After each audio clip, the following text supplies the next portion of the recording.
Il existe des voix qui dépassent le temps, des chants qui semblent traverser les générations comme des prières portées par le vent. Édith Piaf était de celle-là, une femme minuscule par la taille, mais immense par le cœur, dont la voix a bouleversé le monde entier. Née dans la misère, dans une rue de Paris en 1915, Édith Giovanni Gassion n'a pas eu le privilège de l'innocence enfantine. Son enfance fut marquée par la pauvreté, par l'absence, par les errances de parents trop perdus pour offrir un foyer. C'est dans les rues que la petite Piaf a appris la dureté de la vie, mais aussi la puissance de la chanson comme refuge. Elle chante très tôt pour survivre, devant les passants indifférents ou attendris, et sa voix, déjà rauque et poignante, attire les regards. Elle ne sait pas qu'elle porte déjà en elle une arme redoutable, une vérité brute, une émotion qui transperce sans effort. Le destin frappe un jour, comme dans un conte inattendu, Louis Leplay, directeur de cabaret, la découvre et la surnomme la môme Piaf, ce petit oiseau fragile et combatif. Dès lors, la rue se transforme en scène et la misère en légende, mais derrière chaque triomphe,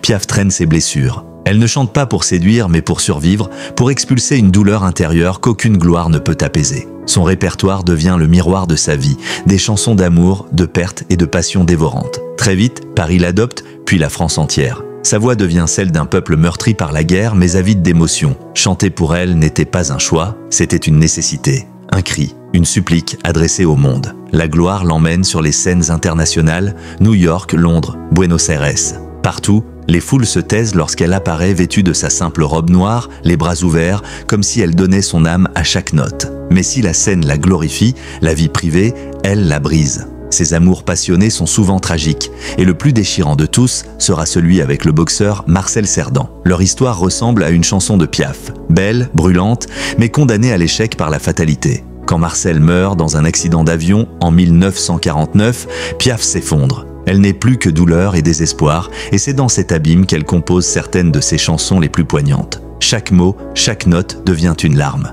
Édith Piaf ne vit jamais dans la demi-mesure, ses amours sont des flammes, ses amitiés des serments, ses chagrins des abîmes. Sa voix devient le reflet exact de cette intensité, ce qui explique pourquoi elle touche encore aujourd'hui, comme si elle chantait la vérité de chacun. Les années suivantes sont marquées par la gloire, mais aussi par la maladie, les excès et la douleur physique. Son corps fragile ne suit plus, mais sa voix continue de s'élever comme si elle refusait de mourir avant elle. Non, je ne regrette rien, l'une de ses chansons les plus célèbres devient presque un testament. Ce n'est pas seulement un refrain, c'est un cri de résistance, une déclaration d'amour à la vie malgré tout ce qu'elle lui a volé. Ses concerts deviennent des miracles, où une femme presque brisée réussit à dominer le silence de milliers de spectateurs par la seule force de sa voix. Chaque apparition est une renaissance, chaque chanson un dernier adieu. La fin approche en 1963. Épuisée, rongée par les douleurs, Édith Piaf s'éteint à seulement 47 ans. La France entière pleure, comme si une part de son âme s'était envolée avec elle. Plus de 40 000 personnes assistent à ses funérailles. Paris s'arrête, et dans ce silence pesant, on comprend que Piaf n'était pas une chanteuse comme les autres.